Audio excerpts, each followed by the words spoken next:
The following is a paid political announcement. Lifelong Democrat Diana Florence served for 25 years as a Manhattan prosecutor under DA Robert Morgenthau. She put criminals away, stood up for victims, and protected our streets. Now, Diana is challenging failed Manhattan DA Alvin Bragg as an independent because it's time for a DA who fights for our families, not criminals. That's why Diana has won the support of organized labor like the steam fitters, plumbers, and ironworkers, everyday New Yorkers who want a DA they can trust. Manhattan needs a DA who will do the job, prosecute crime. That's Diana Florence. Under Alvin Bragg, crime is up and prosecutions are down. Bragg doesn't prosecute crime. He plays partisan politics. Bragg failed to protect women and failed to protect workers. As a prosecutor, Diana Florence won groundbreaking convictions, fighting against corruption, domestic violence, wage theft, and daily working conditions. She's always been a partner of unions, community groups, and to cops like us. For Manhattan District Attorney, vote for Diana Florence. Diana4DA.com. Paid for by Diana for Manhattan DA. Optimism isn't sunshine and rainbows. It's fixing things, changing the way we fix things. It's running the world on smarter energy. Because if optimism never stops, then change can't either. GE Vernova, the energy of change. Let the Record Show with Judge Richard Weinberg, Suffolk County Republican Committee Chairman Jesse Garcia, and essayist and commentator Eric Lavine on the Red Apple Podcast Network. Welcome back to Let the Record Show with Chairman Jesse Garcia of the Republican Party. Jesse is the Vice Chair of the New York State Republican Party and the County Chair of the Suffolk County Republican Party. With us is our co-host, Eric Lavine, noted attorney, commentator, and essayist, and I'm Judge Richard Weinberg. We're delighted, privileged, honored to have the senior senator from the state of Florida, Rick Scott, with us as our guest for the first segment. Senator Scott is a former governor of the state of Florida, very distinguished and successful businessman before going into politics. Did a wonderful job as governor. He's a great leader of the United States Senate. And Senator, we're absolutely thrilled to have you with us today. Welcome to Let the Record Show. Well, it's nice to be with y'all, and thank you for doing this, and thank you for caring about our country. Well, I'm turning you over for the first round of questioning to our friend Eric Lavine. Senator, thank you. I mean, our listeners should know. I think most people know who you are, but people should know what a great, decent human being you are. Certainly, in person, and a great supporter you are of capitalism and the American way and the Jewish community. And I want to be on record for thanking you for all of that. So, well, thanks. So I grew up in a good country. I got lucky. There you go. We should all count that blessing. So they're the two biggest issues facing the country today. One domestic, one international. Let's start with the international one, and that's the hostage deal going on in Gaza right now. Hats off and kudos to President Trump for pulling this off. But what I want to ask you, hopefully it will happen. All the hostages will be released. God help us if Hamas does not release them. But operating from the premise that they do, what's the next step? What's the likelihood that Hamas is ever going to lay down their arms and agree to disarm and leave? Count me skeptical. Well, I think we all have to be skeptical, right? Let's start with who we ought to thank. We ought to thank President Trump. He's busted his butt to get this done, and I know Prime Minister Netanyahu does not want war. He wants peace. He wants these hostages home. So I think you have to really admire the two of them. Now, does Hamas do what they're saying they're going to do? I don't know. I hope for the families in Israel that every hostage is released, all the bodies are brought back. That would be, by itself, that's historic. And then it's really going to be up to Hamas. If they don't lay down their weapons, if they don't allow the Gazans to live under better governance, then they're going to this won't end. But I'm skeptical. I mean Hamas has never. There's so many groups and people in the world that have, like Xi in China and Putin and the Ayatollah and people like that. They've never done what they said they're going to do. They're just a bunch of liars. And every Hamas leader I've ever heard about has been a liar, and so I hope Qatar eventually kicks them out of Qatar, and so So just a despicable group of people. Yeah, it's going to be tough prying them out of their jacuzzis in Qatar. They really enjoy that there. I think everybody enjoys jacuzzis. Well, Hamas leadership in particular, apparently, because they've been spending the last decade or so there. To me, the single greatest achievement in the Trump policy, or the thing that made it possible, and I'm just curious if you would agree with this, is that Trump allowed Israel to win. Historically, the Palestinians, or in this case Hamas, always, when they started a war, always relied on the fact that they would try and have as many of their civilians killed, and using them as human shields, and then trying to win a public relations war and having the world step in and stop Israel from winning, and they would just continue to say no in terms of making any concessions. And as we've seen from Spain and UK and Portugal and France and Australia and Canada recognizing a Palestinian state, that they would get more and more and more and more just by saying no. But in this circumstance, Trump didn't take no for an answer. He allowed Israel to go finish the job and finally persuaded the Arab countries, in particular Qatar, but also brought in some Muslim countries like Indonesia and Pakistan, that they were not going to be prevented, that Trump was not going to stop the Israelis from winning if Hamas did not make concessions. And that's why they ultimately surrendered. I mean, do you share that view? That makes sense. Look, here's the thing. You really have to admire Netanyahu and the leadership of Israel. You have to admire the IDF. I mean, what they did with the pagers for the Hezbollah, what they've done with the Houthis, how they've demolished the leadership and so many of the Hamas fighters by attacking Iran for what they've done. Look, none of this would have happened if Israel didn't have the fortitude to stand up for itself, right? And stand up against world opinion. And you're right, Trump backed Israel even when world opinion was often against them. I'm hopeful that this is the end of the conflict. I'm skeptical that Hamas really will lay down its arms, but I believe in a supreme being, and often prayers are answered. Yeah, miracles have happened. This would count among them. I would have to agree with you. So let's just shift gears to second for the big domestic issue of the day, and that's the government shutdown. So, as I understand it, for the most part, the Democrats are fighting. Chuck Schumer is fighting. He's not sure why, but he's fighting to extend the temporary Obamacare subsidies that were put in place during COVID, and they were supposed to go away, but they have not, and they want to extend them. So I think it speaks to two issues. One, of course, it speaks to the failure of Obamacare, speaks to the lies. You lost your doctors, you couldn't keep them. It didn't bend the cost curve down. It made it go up.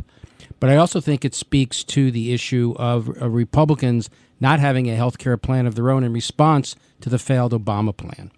So my first question is, when do you think, because at some point we're going to have to fund the government, under what circumstances will it be opened and when?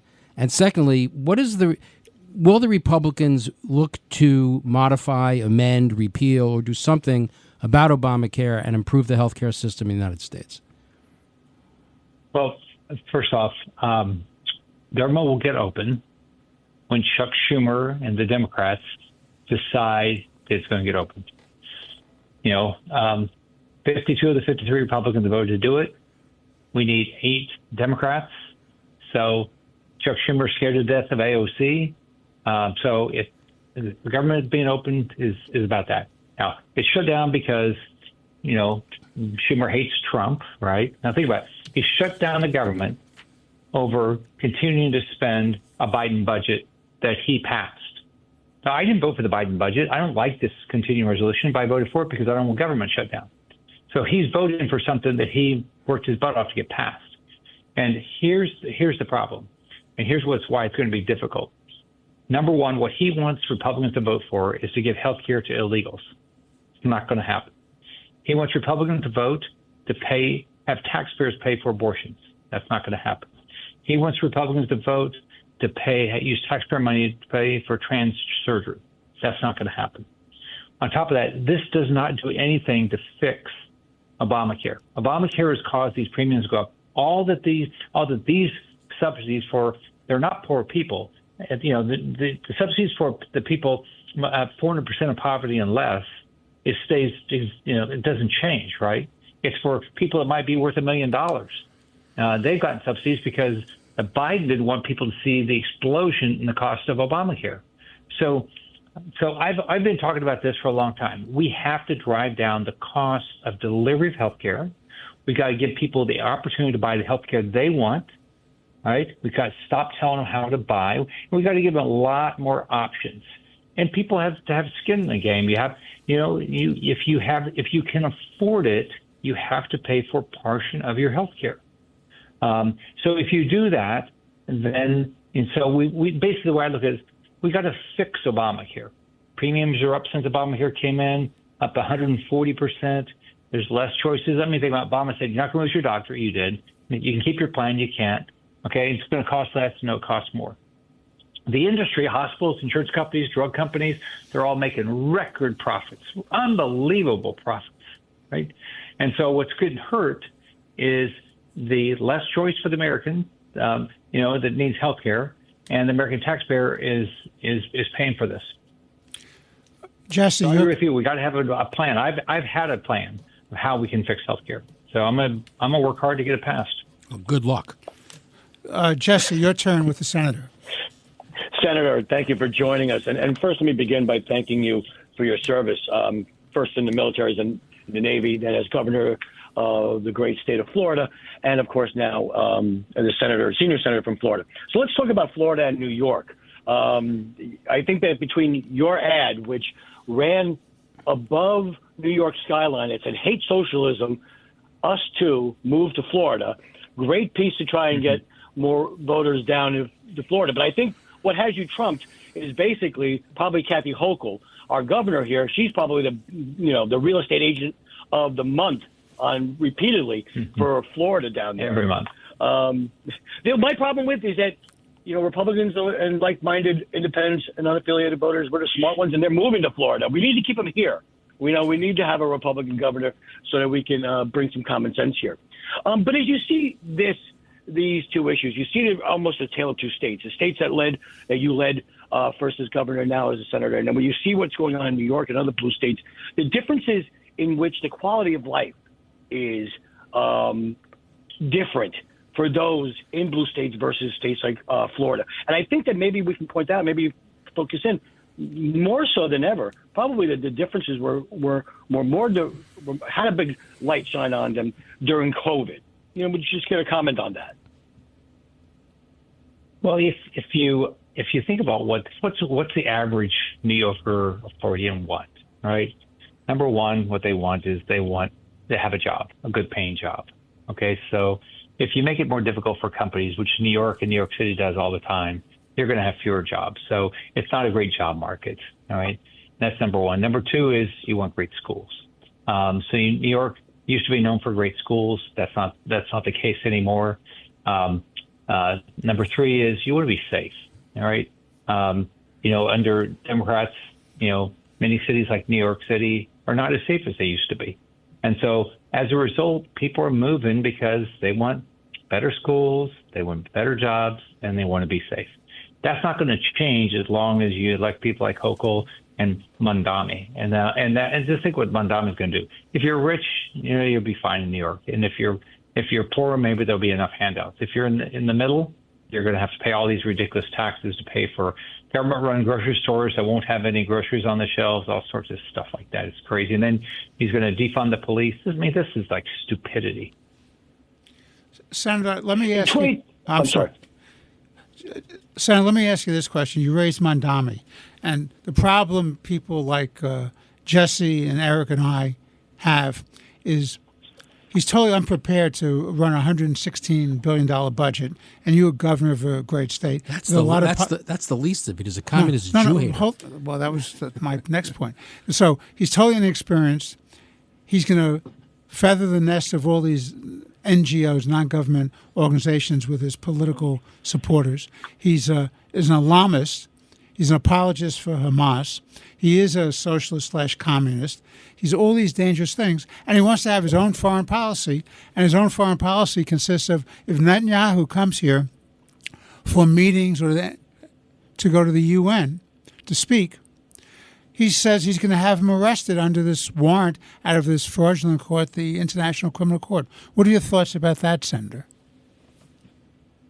You can think about his budget for how many people in New York City? Is it like, I mean, I had 20 million. I think I had 23 million people left. My budget was $87 billion for Florida. I think we have about 9 million. I was going to say 9 million in the New York metropolitan City. Area, yeah. So think about that. I had better schools, better universities, and safer.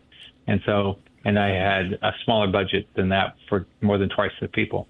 I mean, it's crazy. I mean, it's the poorest, and you know who gets hurt the most is the poorest families. I mean, like he's a socialist or communist. Who get ultimately hurt? The poorest families. You know, the rich move. It's way easier for them to move around than it is for the poor. And so as jobs go away, and taxes have to go up to pay because if the rich leave, they're paying most of the taxes, and there's no tax revenue. So everybody's taxes have to go up, which means more people leave.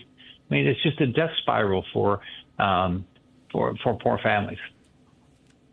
You know, Senator, Jesse's family are people who fled communist tyranny in Cuba, and they come to the United States for freedom, opportunity, religious freedom, freedom of speech. A great new world opens to them. And then you have this character, Mamdani, who wants to bring all the failings of socialism and dictatorship over to our shores. What are your thoughts about that? Well, I'm disappointed that if he came from Cuba, he's not in Miami. Because as you know, Miami is the capital of Latin America. Well, I heard the Cuban community there wouldn't let him in. By the way, you guys all know that you're eventually all going to live in Florida. I mean, it's just a matter of time. You're not going to put up with it the rest of your life. I already have, as you know, Senator, I already have my place down there. It's all set. All right, you're all coming. It's just when you come. But I mean, think of how many people came from Cuba or Venezuela or Argentina or Chile or Nicaragua. And they left socialism to get, because they wanted opportunities. And this is the land of opportunity. Now you have to work hard. It's not a land where we're going to give you everything for free. This is a land where if you work your butt off, you can be anything. But under socialism, it doesn't matter how hard you work. You're going to be your opportunities are going to be limited. So you'll move. I mean, that's what, it's just too bad. I mean, the center of capitalism for the United States was in New York City for so long. And just day by day, you just see capitalism is moving out of New York City. And the biggest beneficiary is Florida. Senator, on behalf of Jesse and Eric and myself, I want to thank you very much for joining us today on Let the Record Show. It's wonderful having somebody of your real-life ability, your patriotism, your devotion to this country and its ideals in the United States Senate. I thank you very much for joining us, and we look forward to having you again one day soon on Let the Record Show. Thank you for being with us. Have a great day. Yeah, right, Senator. Thank you. Thank you. It's time to take a break on Let the Record Show. We want to thank Senator Rick Scott of the great state of Florida for being with us. We'll be back in about a few moments with more interesting and important conversation on our next segment of this week's Let the Record Show. Stay tuned. Let the Record Show with Judge Richard Weinberg, Suffolk County Republican Committee Chairman Jesse Garcia, and essayist and commentator Eric Lavine on the Red Apple Podcast Network. The following is a paid political announcement. Lifelong Democrat Diana Florence served for 25 years as a Manhattan prosecutor under DA Robert Morgenthau. She put criminals away, stood up for victims, and protected our streets. Now, Diana is challenging failed Manhattan DA Alvin Bragg as an independent because it's time for a DA who fights for our families, not criminals. That's why Diana has won the support of organized labor, like the steam fitters, plumbers, and ironworkers, everyday New Yorkers who want a DA they can trust. Manhattan needs a DA who will do the job, prosecute crime. That's Diana Florence. Under Alvin Bragg, crime is up and prosecutions are down. Bragg doesn't prosecute crime. He plays partisan politics. Bragg failed to protect women and failed to protect workers. As a prosecutor, Diana Florence won groundbreaking convictions, fighting against corruption, domestic violence, wage theft, and deadly working conditions. She's always been a partner of unions, community groups, and to cops like us. For Manhattan District Attorney, vote for Diana Florence. Diana4DA.com. Paid for by Diana for Manhattan DA. This is an ad. I hate it! An ad for crisp, refreshing Angry Orchard hard cider. That is refreshing. An ad that interrupted your podcast. I hate being interrupted! To remind you to stop being angry at me and crack open an Angry Orchard. That's a good idea. Don't get angry! Get Orchard. Angry Orchard Cider Company, LLC. AngryOrchard.com. Please drink responsibly. Angry Orchard is a hard cider with other natural flavors. Netflix has a new, monstrous story to tell. In 1950s Wisconsin, Ed Gein lived quietly on a decaying farm, hiding a house of horrors so gruesome it would redefine the American nightmare. Driven by isolation, psychosis, and an all-consuming obsession with his mother, he committed crimes that would haunt Hollywood for decades. The third and most harrowing installment of Ryan Murphy and Ian Brennan's anthology series. Watch Monster, the Ed Gein story, streaming now only on Netflix. Running a business comes with a lot of what-ifs. But luckily, there's a simple answer to them. Shopify. It's the commerce platform behind millions of businesses, including Thrive Cosmetics and Momofuku. And it'll help you with everything you need. From website design and marketing to boosting sales and expanding operations, Shopify can get the job done and make your dream a reality. Turn those what-ifs into... Sign up for your $1 per month trial at shopify.com/special offer. Let the Record Show with Judge Richard Weinberg, Suffolk County Republican Committee Chairman Jesse Garcia, and essayist and commentator Eric Lavine on the Red Apple Podcast Network. We're back on Let the Record Show with Chairman Jesse Garcia of the Republican Party. Jesse is the Vice Chair of the New York State Party and the County Chair of the Suffolk County Republican Party. With us is our good friend, co-host, noted commentator, attorney, and essayist, Eric Lavine. I'm Judge Richard Weinberg. So, gentlemen, I just want to talk a little bit more about this incredible deal. What I say is a great opportunity, but I'm very, like Senator Scott, a previous guest, I'm very concerned that this may be merely a pause. The devil is in the details. The devil is in what really happens next. If we get the hostages back, that's swell. If Israel steps back a little bit from it's surrounding Gaza City, I'm not so happy about that, but I understand that's part of the deal. I'm very unhappy, gentlemen, about the numbers that seem to be staggering and the identity of these people is awful about who the Israelis are going to have to release to get their hostages back. And I'm very troubled by this. Eric, what are your thoughts?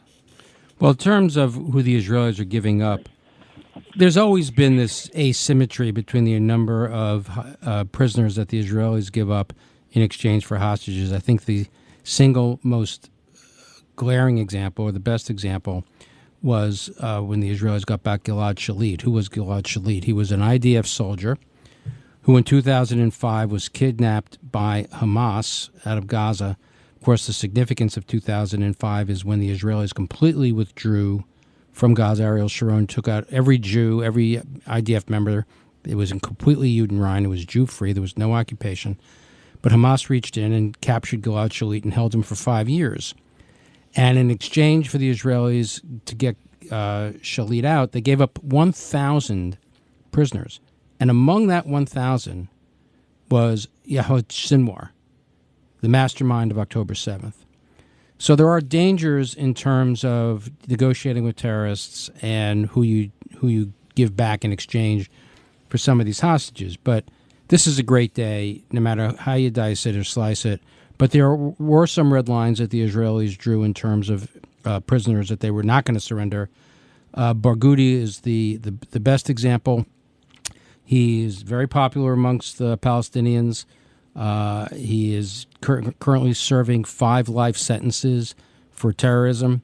They were fighting very hard to try to get Barghouti out. Now, he was not a Hamas guy. He was a Palestinian Authority guy. He was an Arafat PLO guy.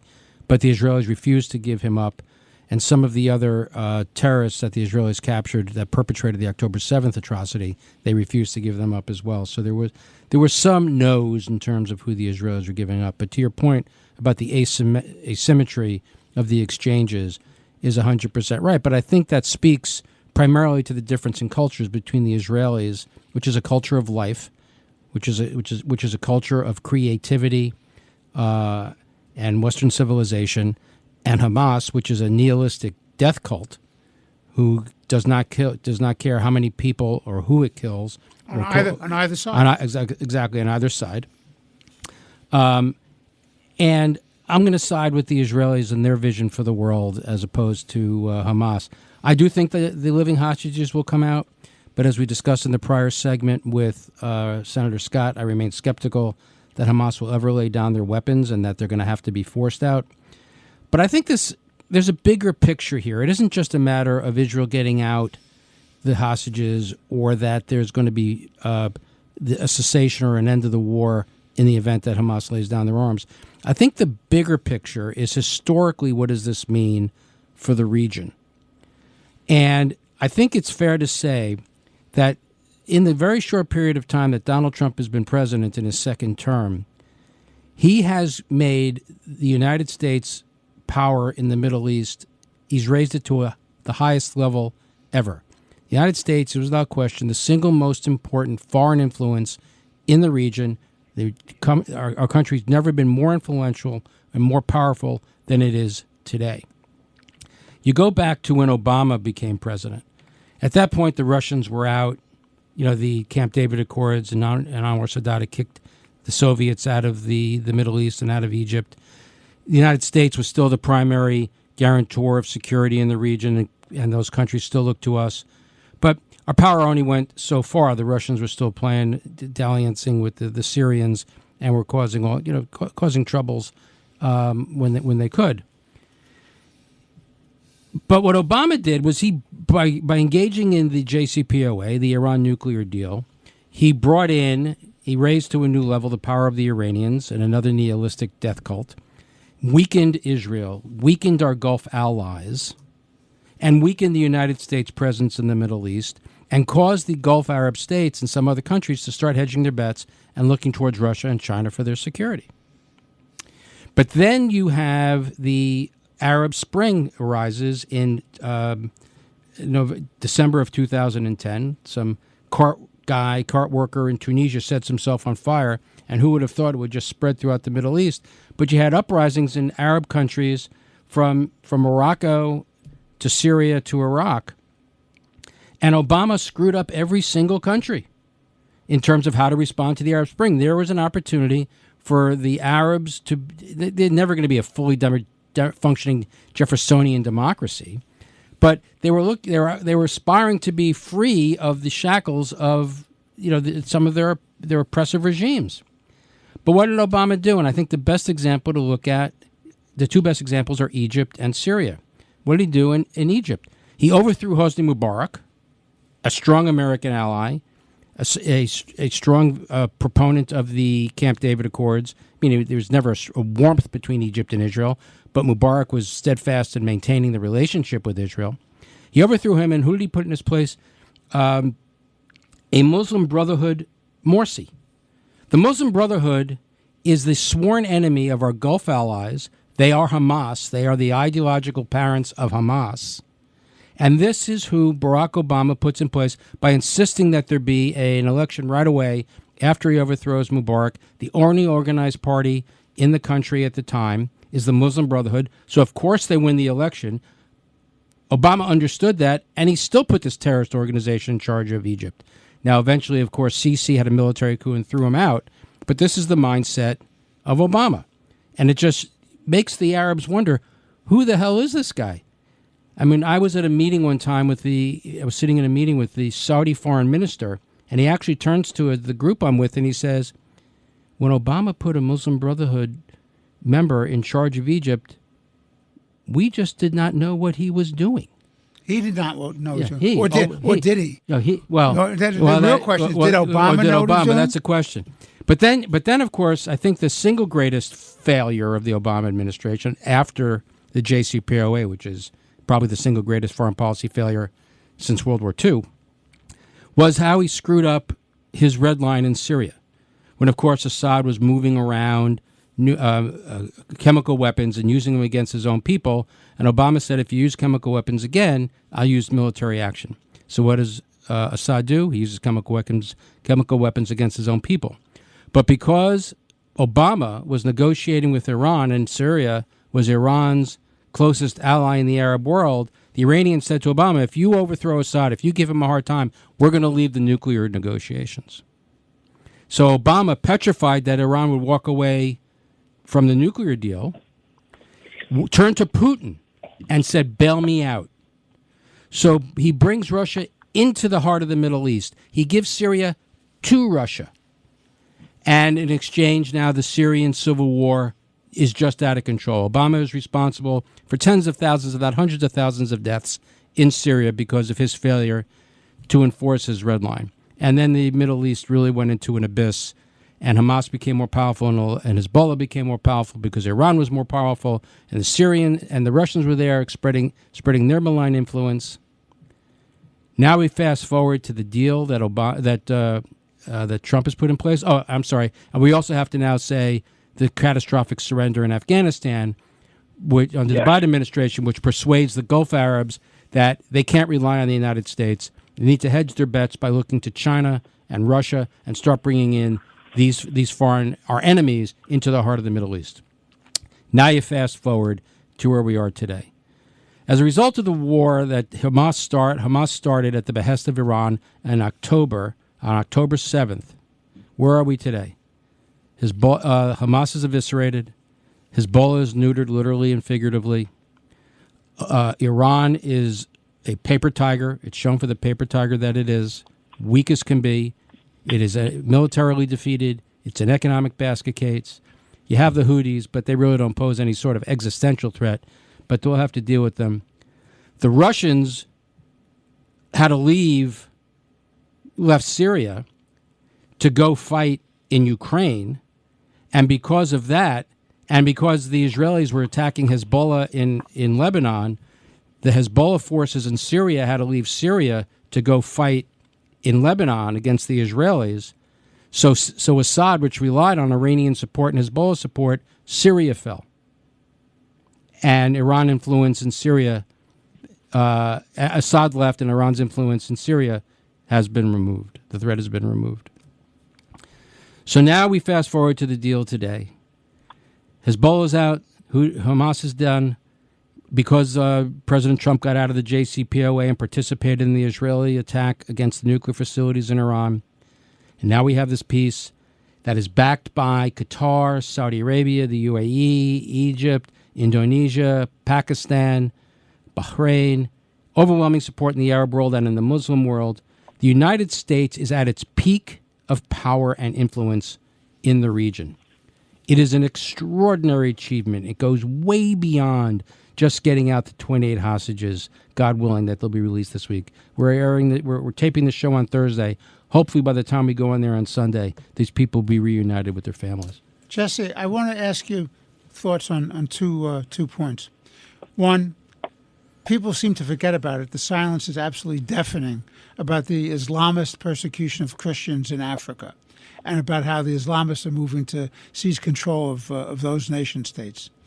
That's one thing I want to get your thoughts on. The other is the danger that Iran is now negotiating with China and Korea and Russia to get nuclear weapons. What are your thoughts on those issues? Well, first on the latter, the fact that Iran just demonstrates that, and we called them a paper tiger. They have been by the United States military and the Israeli Defense Force has been seen to be a paper tiger. But however, this regime is never going to stop, and the relationships it has built, especially during the Biden administration, with Russia and with North Korea and other regions and whatnot, and China, that is now what we're seeing is going to be the go-to group of trying to restore Iran and its nuclear capability. This region, and I agree that the United States under Donald Trump has reaffirmed and reset the political and diplomatic landscape in the Middle East. It has made the United States has returned as the dominant power there, both from a military point of view and also, more importantly now, from a peacemaking and diplomatic point of view. And the key to that, as we pointed out, was letting Israel win the war. Let them beat Hamas. So what are we doing now? We have taken action against the nuclear facilities in Iran, and to try and fast track and make up ground, they are seeking their allies. This is going to be something that we can never rest on our laurels. It is going to be that rash that we're always going to have to watch. They are always, this group of this axis of evil is going to always, no matter how far back you push them, are going to always try and rebuild to reconstitute as the power center in their regions. And I think that the Trump administration, with their allies like in Israel and such, are showing that that's not going to be the case. We just need to continue that for 3 years, beyond 3 years and a quarter of this term. The silence in Africa over the persecution of Christians. It's worldwide. It's worldwide. Where's the Pope? Where's the Pope calling this out? I am not sure, and I mean, I think everyone is culpable on this.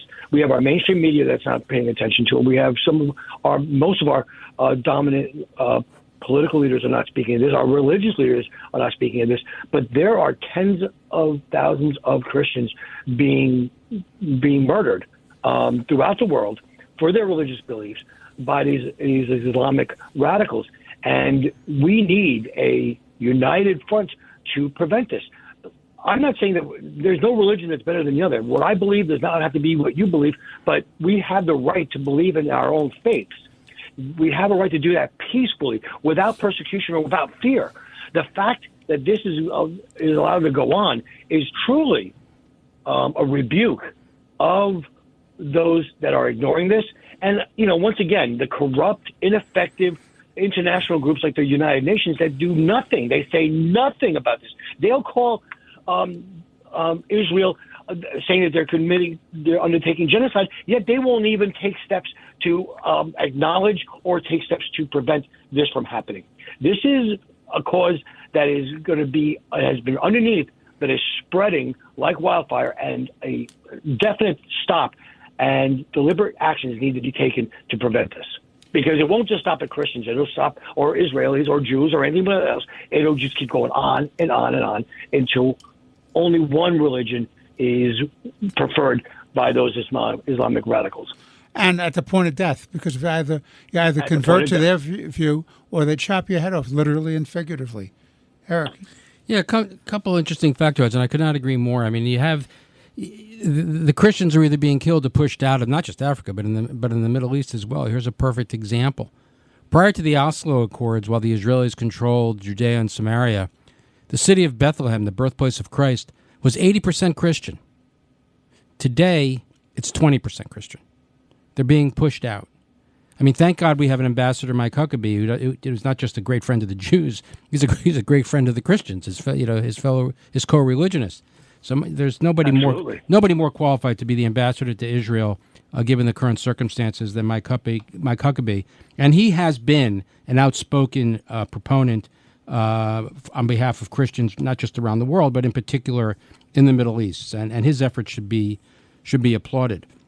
But let's also keep in mind, as it relates to the Christians, it's not just that the Arab states, they've changed, they've moved over time, but countries like Iran and movements like Hamas want to destroy Israel because it's a Jewish state.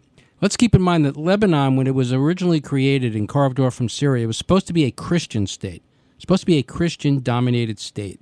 So when the British and the French carved up the Middle East, it was going to be a French colony turned into a country, but it's supposed to be primarily for Christians. And just like the Muslims were not able to tolerate a Jewish state in the heart of the Middle East, neither did they want to have a Christian state. And that is why they worked so hard to undermine Lebanon and why they were perfectly content to have the Lebanese government overthrown. I'm being told we need to take a break, but I do have a thought that I want to complete when we come back. This is Let the Record Show with Chairman Jesse Garcia, noted attorney, commentator, and essayist Eric Lavine. I'm Judge Richard Weinberg. Stay with us. We'll be back in about a few moments for more interesting, important conversation, and we'll give Eric the opportunity to complete his thought. Stay with us. Let the Record Show with Judge Richard Weinberg, Suffolk County Republican Committee Chairman Jesse Garcia, and essayist and commentator Eric Lavine on the Red Apple Podcast Network. This podcast is brought to you by Carvana. Carvana lets you buy your next car on your terms. Explore a massive inventory online, filter for what matters, and find your perfect match. Then choose delivery to your home or pick it up at one of Carvana's iconic car vending machines. Every car also comes with a 7-day money-back guarantee, so you can make sure it's the right fit. Buy your car on Carvana. Delivery or pickup fees may apply. Limitations and exclusions may apply. See our 7-day return policy at Carvana.com. Carvana. This episode is brought to you by LinkedIn. Psst, healthcare pros, word's out, and it's too good to keep quiet. Look, LinkedIn is revolutionizing job hunting, making it possible to search by specialty, shift preference, and salary. Endless scrolling is out. Whether it's a mental health therapist or dental hygienist, finding the perfect role is faster and easier than ever. Head to linkedin.com/healthcare and start your search today. You don't technically need this car. You say that out loud to yourself. You say, I have no space. You say, I'm just looking. Then you click. Then you zoom in on photo number 87 and whisper, oh no. Then you text a friend, the one who always enables you. You say to yourself, this is the last one, knowing it is not. You don't need this car. But maybe, just maybe, this car needs you. Bring a trailer. It's never just a car. This is a real good story about Bronx and his dad, Ryan, real United Airlines customers. We were returning home, and one of the flight attendants asked Bronx if he wanted to see the flight deck and meet Captain Andrew. I got to sit in the driver's seat. I grew up in an aviation family, and seeing Bronx kind of reminded me of myself when I was that age. That's Andrew, a real United pilot. These small interactions can shape a kid's future. It felt like I was the captain. Allowing my son to see the flight deck will stick with us forever. That's how good leads the way. Let the Record Show with Judge Richard Weinberg, Suffolk County Republican Committee Chairman Jesse Garcia, and essayist and commentator Eric Lavine on the Red Apple Podcast Network. Welcome back to Let the Record Show with Chairman Jesse Garcia of the Republican Party, noted attorney, commentator, and essayist Eric Lavine. I'm Judge Richard Weinberg. When we left before the break, Eric had a thought. We held our breaths, Jesse and I, waiting for this thought to be shared with you, our audience. Go ahead, Eric. I was in the process of sharing my thought. I'm just completing it now. Oh, okay. So in Lebanon, which was supposed to be a Christian state and was overrun by Hezbollah and dominated by the Muslims, part of one of the great results of the Israeli war effort in response to October 7th is it is liberating Lebanon. It has destroyed Hezbollah. It has re-empowered the Lebanese people to take control of their own country in a way that it was originally intended. So I hope that we will see a Christian resurgence in Lebanon. And then just to a point Jesse had made regarding, in response to a question from Richard about Iran and its efforts to reconstitute its nuclear capability. Let's keep in mind that during the 12-day war, the Israelis completely eviscerated the Iranian missile defense system. Iran is completely exposed. And the Israelis will never make the mistake again, no matter who the president is and no matter what they say. They're never going to allow Iran to reconstitute that missile defense system, and they will never allow Iran to build a nuclear weapon or a nuclear program. Well, but that's what I'm confused about. And just being a humble lawyer, I don't quite understand. If they're cutting deals with North Korea and China and Russia for nuclear weapons, how do you stop that? Well, they have to bring them into the country. They're not going to leave them in North Korea or Russia or China. So as soon as if they do bring in a nuclear weapon or enriched uranium into Iran, the Israelis are going to attack it. They just are. They're not going to let them do it. And they're exposed. And if they attempt to rebuild a missile defense system, the Israelis will preemptively take that out also. Well, I certainly hope you're right. I just, I watch television, I watch movies, and I'd love to see the good guys win. But there's in life, in real life, that is, there's no guarantee that the good guys always Well, the win. good guys won this war. I agree with that. Speaking about good guys and bad guys, I want to talk about two things, and both trouble me deeply. One is the cancer of anti-Semitism that's spreading worldwide. Israel has protected the world and Western civilization, and it seems to me, unfortunately, it really has lost the public relations war. The spinmeisters have put this all on Israel's fault. The young people are more pro-Hamas than they are pro-Israel. Anti-Semitism attacks are escalating in the United States and all across the world. The identification of both Jews and Zionists is one and the same thing, and the hatred of both is clear. And everybody who says, well, you can be anti-Israel but you're not an anti-Semite is a liar, a fool, or a knave. That's ridiculous. But then we have in our own city what I call the Mamdani factor. Two things, we raised this point with Senator Scott. And I said, well, he's totally inexperienced, and how's he going to run the government? And Eric jumped, and he said, well, that's not the issue. Well, maybe it's a good thing that he doesn't know how to run the government, because if he succeeds, we fail. No, but, listen. Alan Dershowitz said, you have to worry about him being successful. I'm not worried about him being successful. I'm worried about him putting all his Islamist and socialist communist stooges into the power centers. Well, that's success. That's success for whom? Him. Yeah, but I don't want him. Right, I exactly. don't want him to be successful. Right. We want him to fail so that the city succeeds. I agree. Okay. So I'm very concerned about that. But socialism is on the march in the United States. Socialism on the march in New York. And it's all connected to this disassociation. People don't understand what the cancer of anti-Semitism means. Wherever it's ever happened, societies have broken down. First they came for the Jews, and then they came for everybody else. Eric, what's your thoughts? I agree. I mean, look, where have you had these scourges of anti-Semitism, and what happens to those governments? And those countries. And those countries. But unfortunately, sometimes they succeed. Look at Spain still exists. Spain had the Spanish Inquisition. That government, that went on for quite some time.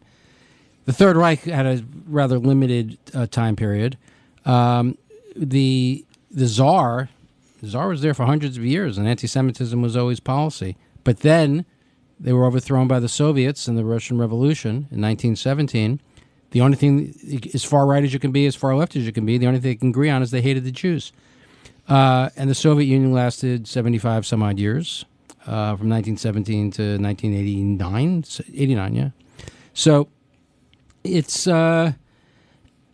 is a scourge. Anti-Semitism is a canary in the coal mine. It speaks to a sick culture, and it's not coincidence that we're seeing an explosion of anti-Semitism in the United States today. There is an illness, there is a sickness in our society, and I think in large part it's the explosion on the left of socialism and communism and anti-Semitism.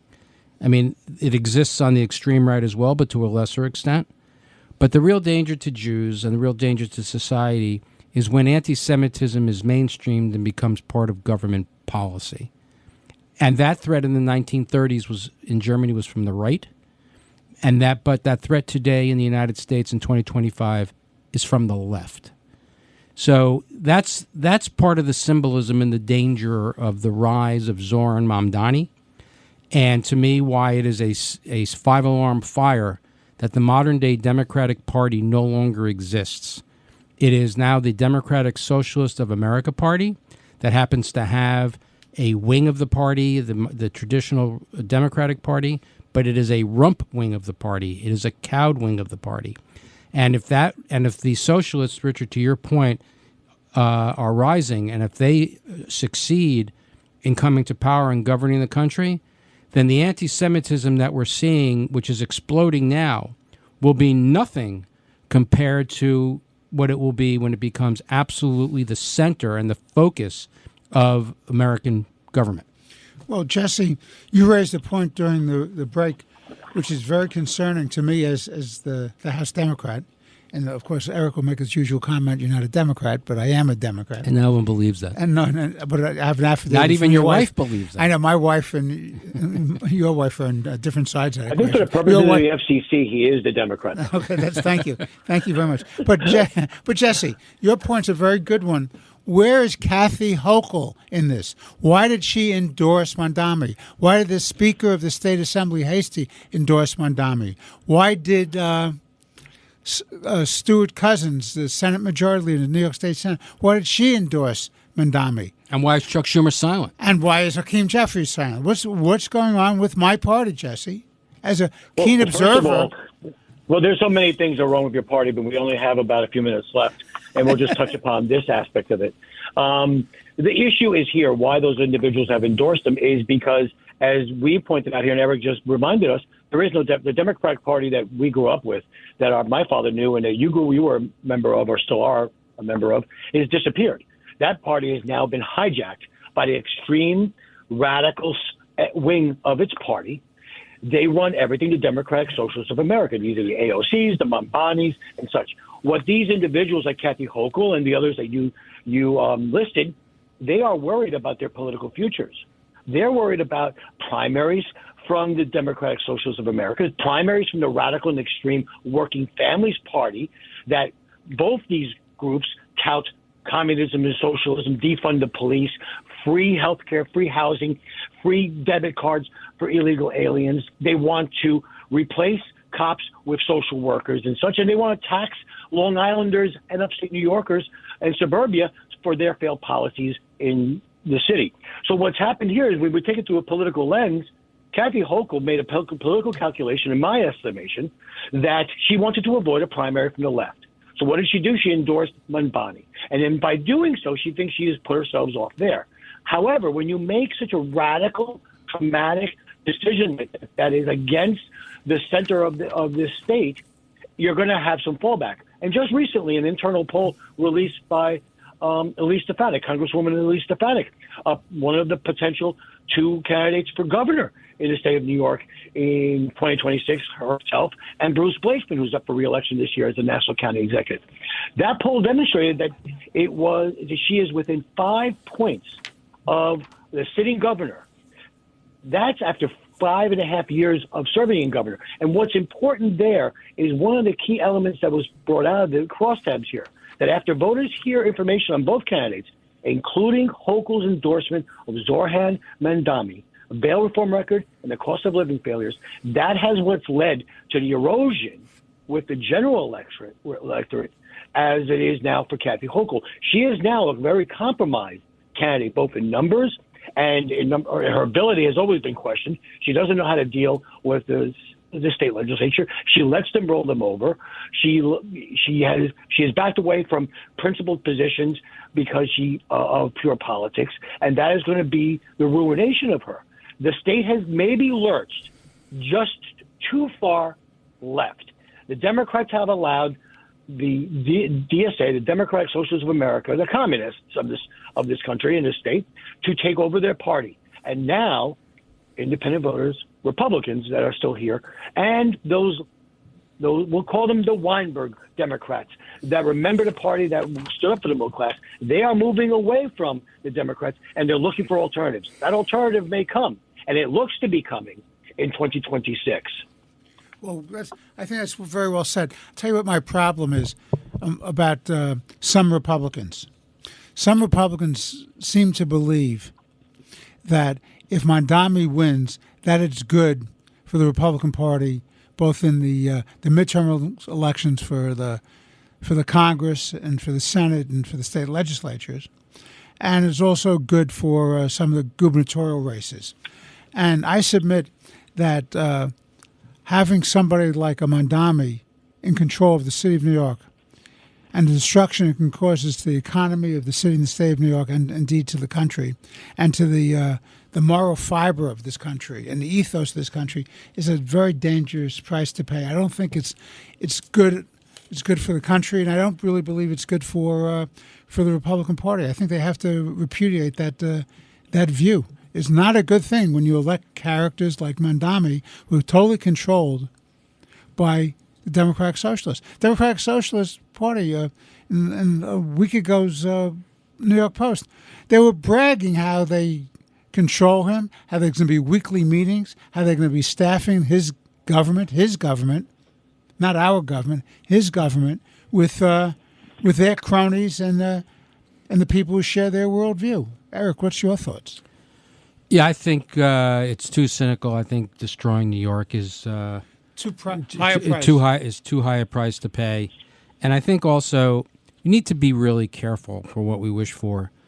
I mean, Chuck Schumer made the mistake. I mean, this is a guy with no moral compass, no core, lowest form of life on the planet, including the amoeba.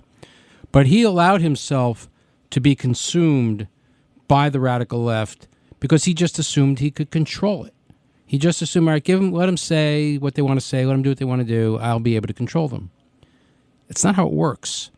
You don't want their nose under the tent. You don't want them in there. You don't want them here at all, because eventually that fire spreads, and it goes and it gets out of control, and it becomes impossible to contain. And we have to be very careful that the fire, the 5-alarm fire, or the cancer, whatever metaphor you want to use, for Zohran Mamdani and his communist Jew-hating comrades, never come to power. And the way to do that is to continually to beat them at the polls. And if they win the election, it's to continue to stand up and speak against them. Don't try to co-opt them. Don't try to work with them. You have to defeat them. You have to have a better argument than they do. You need to be politically smarter, and you need to work harder, and you need to win elections. That's the only thing we can do. Jesse, the governor of Connecticut, Lamont, what's his name? Lamont. Ned Lamont, Democratic governor of Connecticut, just a couple of days ago said that a Mamdani election as mayor of the city of New York would be very detrimental to the future of the state of Connecticut. How come the Democratic candidate for governor of New Jersey hasn't had the courage to say that as well? And how come other Democrats have not stood up and said that?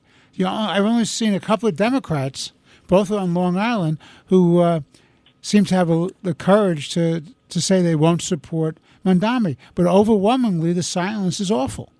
What's your thoughts, Jesse? Lamont's not. My thoughts are that Lamont is not up for re-election. It's not a major election in his area right now. Number two, in New Jersey, there is a very close election there. The Republican is within 1 point. In some polls, he's up by 1 point. That is a blue state that could flip red this year. It came close 4 years ago, and by 1.2 points. So that's why they're being quiet, because they want to keep their base. Now, I think everyone agrees that Mamdani and the Democratic Socialists are a danger to all communities, whether you be in New York City, in Connecticut, New Jersey, anywhere. The spread of communism, the Democratic Socialist agenda throughout the country, whether it be in Minneapolis or Dearborn, whatnot, is going to be dangerous for the fabric of that. But that's why you need Republicans to be elected to be able to be a counterbalance to that and a countering factor to that. The other thing I will also point out is that, unfortunately, we could have been better. And you know, he's our friend. We had him on our show. But if Mayor Adams was going to jump out of this race, he should have jumped out of it earlier.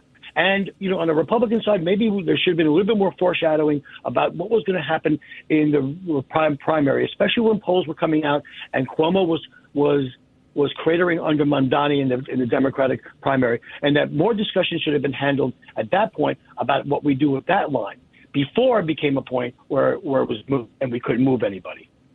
Well, you know, I think that's right. I think nobody expected Mamdani to win that primary.